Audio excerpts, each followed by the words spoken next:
तो नमस्कार दोस्तों, राजा भैया ब्राज़ील वाले में एक बार फिर से आप सभी का हार्दिक स्वागत है। तो दोस्तों, बहुत इंपॉर्टेंट और इंटरेस्टिंग जानकारी लेके आया हूँ जिसको ब्राज़ील जाना है कि फास्टेस्ट वे क्या है ब्राज़ील का पीआर या रेसिडेंसी लेने का। ठीक है, बहुत ज़रूरी जानकारी। आप लोगों के यही क्वेश्चन रहते हैं कि भाई मुझे जल्दी से जल्दी पीआर चाहिए, रेसिडेंसी चाहिए, तो क्या करें हम, है ना।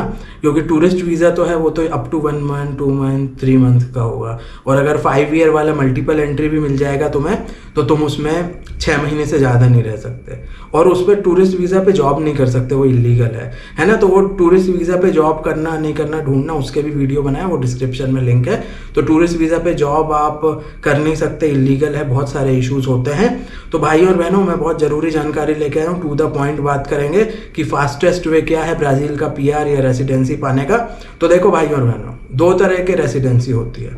एक टेम्परेरी रेसिडेंसी होती है, एक परमानेंट रेसिडेंसी होती है। तो टेम्परेरी ऑथराइजेशन चाहिए, रेसिडेंस ऑथराइजेशन, वो पॉसिबल है और वो बहुत ईजी वे है। तो वो कैसे मिलेगा? Residence authorization for study purpose. Study purpose के लिए आपको रेसिडेंस ऑथराइजेशन मिल सकता है।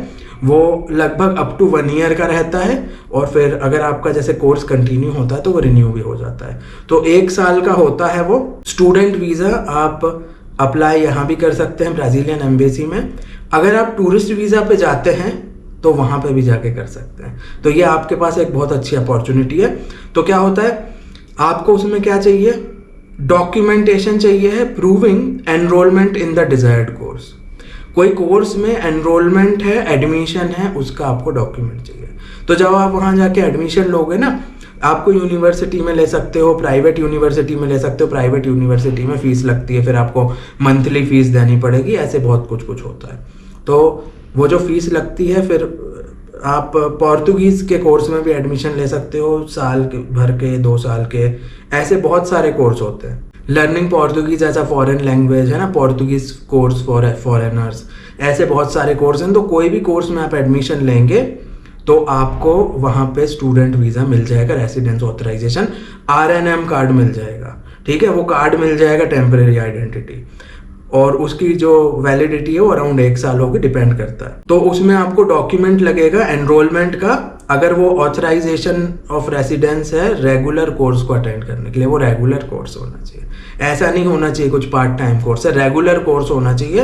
रोज क्लासेस होंगी, इस टाइप का कोर्स होना चाहिए। उसमें इतने आवर्स का है ना, वीक में इतने आवर्स हैं, टोटल इतने आवर्स है, तो उसमें आपको मिल जाएगा। और क्या होगा, वो टेम्परेरी होगा, ये चीज़ आप ध्यान रखना।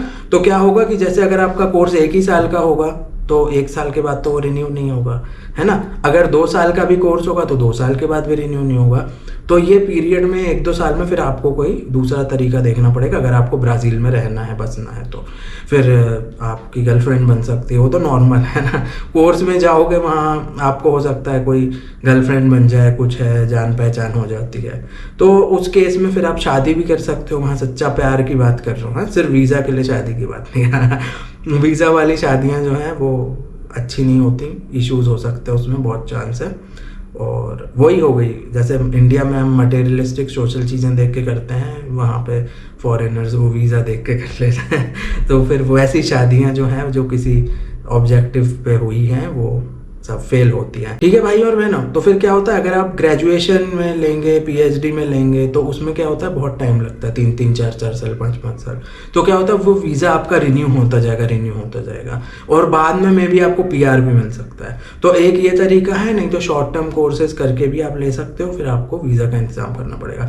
तो ये टेम्परेरी रेसिडेंस ऑथराइजेशन है। न्यू लॉ आया था, न्यू लॉ ऑफ माइग्रेशन 2017 में, जो नवंबर 2017 से लागू हुआ है।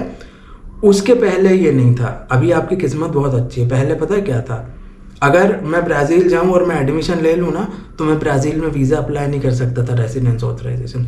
मुझे इंडिया आना पड़ता, इंडिया में ब्राज़ीलियन एम्बेसी में अप्लाई करता, इतना कॉम्प्लिकेशन था। अभी तुम टूरिस्ट वीज़ा लेके निकल जाओगे ना, वहाँ एडमिशन ले लो, बहुत सारे फॉरेनर्स कर रहे हैं, इवन यूरोप वाले, अमेरिका वाले, ठीक है, फर्स्ट वर्ल्ड कंट्रीज़ वाले कर रहे हैं। ब्राज़ील में रहना है तो कोर्स में एडमिशन ले लिया, अपना पोर्तुगीज़ भी सीख लो, अच्छी बात है ना, जब तक आपको समझ भी आ जाएगी। ये लीगल वे है, ये इलीगल वे नहीं है कुछ। टूरिस्ट वीज़ा पे जाके आप एडमिशन लेके वो ले सकते हो, ये लॉ है वहाँ पे, कुछ इलीगल चीज़ें नहीं बताता। ये रेसिडेंस ऑथराइजेशन स्टडी पर्पज़ के लिए ब्राज़ील में अप्लाई किया जा सकता है। तो ये तो हो गई बात टेम्परेरी रेसिडेंस ऑथराइजेशन की। अब आता है परमानेंट रेसिडेंस।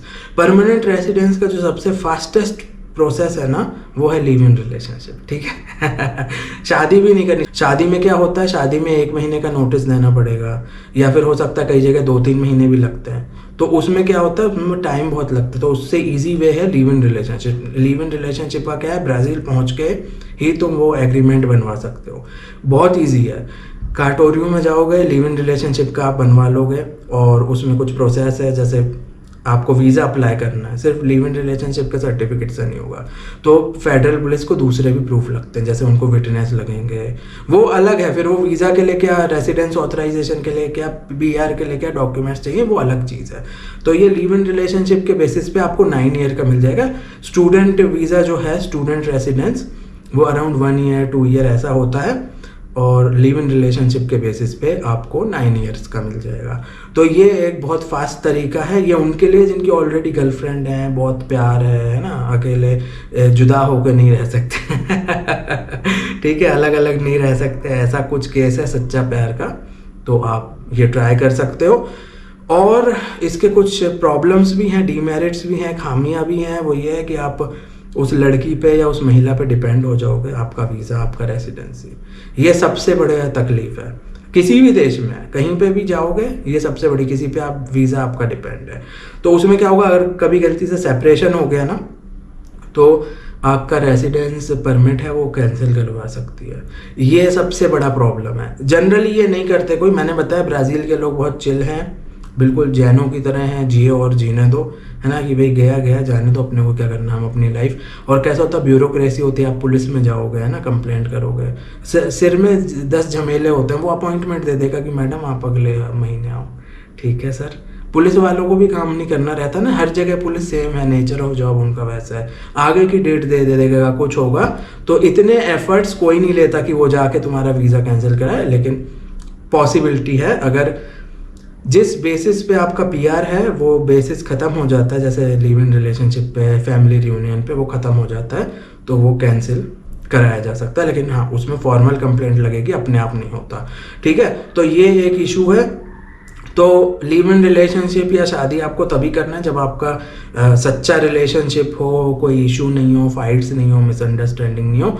सिर्फ वीज़ा के सेक के लिए, है ना, सेक ऑफ वीज़ा आपको नहीं करना, नहीं तो उसमें आपको बाद में तकलीफें होंगी, है ना, और आपका वीज़ा डिपेंड हो जाएगा, उस पर डिपेंड हो जाओगे तो क्या होगा। क्योंकि क्या होता है, कई बार मैंने ऐसे केस देखे कि महिलाएं धमकी देती हैं कि भाई मेरा, तुम्हारा वीज़ा मेरे पे डिपेंड है ना, तो मैं कैंसिल करवा दूंगी एंड ऑल। ऐसे हुए हैं, बहुत होते हैं इंडियंस के साथ, पाकिस्तानी, बांग्लादेशी, है ना, वो तो ह्यूमन नेचर है ना, लड़ाई झगड़ा होगा। तो भारत में भी तो कई बार वो झूठे केस लग जाते हैं, डॉरी के, डोमेस्टिक वायलेंस के, पर्सनल कुछ थोड़े बहुत इशू मनमुटाव में। तो ऐसा होता है हर जगह। तो आपको चीज़ें ध्यान रखनी है। मैं तो गाइड करता हूँ आपको, अगर रिलेशनशिप सच्चा नहीं हो तो मत करो, एकदम ट्रू लव हो, उसके लिए है ये बहुत इजी प्रोसेस। फिर क्या होता है, ये जो रेसिडेंसी है इसका एक बहुत फ़ायदा है।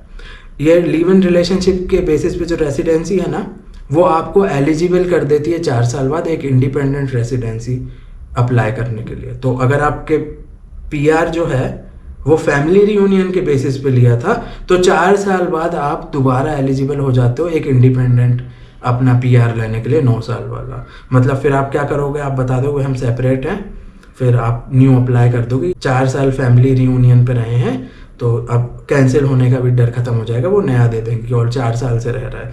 उस पर भी मैंने वीडियो बनाया था, वो डिस्क्रिप्शन में लिंक है, देख लेना। 4 साल के पहले भी आपका सेपरेशन, डाइवोर्स होता है तो आप एलिजिबल हो, 4 साल उस फैमिली रियूनियन वीज़ा पे रहे हो तो एक इंडिपेंडेंट PR अप्लाई कर सकते हो।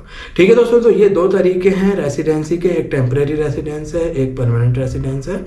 तो आप लोग देख लेना क्या है। पोर्तुगीज़ सीखनी है, बहुत खुशी की बात है, जाके पोर्तुगीज़ सीख सकते हो, सर्टिफिकेट भी मिलेगा। बाई चांस कभी आपको सिटीजनशिप लेनी हो तो वो सर्टिफिकेट भी काम आ जाएगा, है ना। तो वो सबसे अच्छा तरीका है, पढ़ाई करो, आप कुछ सीखो, लोगों से मिलोगे, आपके कुछ नॉलेज मिलेगा आपको, है ना, और स्किल डेवलप करोगे, वो सबसे बढ़िया चीज़ है पढ़ाई करना। आपके फ्रेंड्स भी बनेंगे और फिर रास्ते भी निकलेंगे, है ना, जॉब वॉब का भी हो सकता है। ये है, अगर आपका रिलेशनशिप सच्चा है तो लिव इन रिलेशनशिप पे फास्टेस्ट पीआर मिलता है।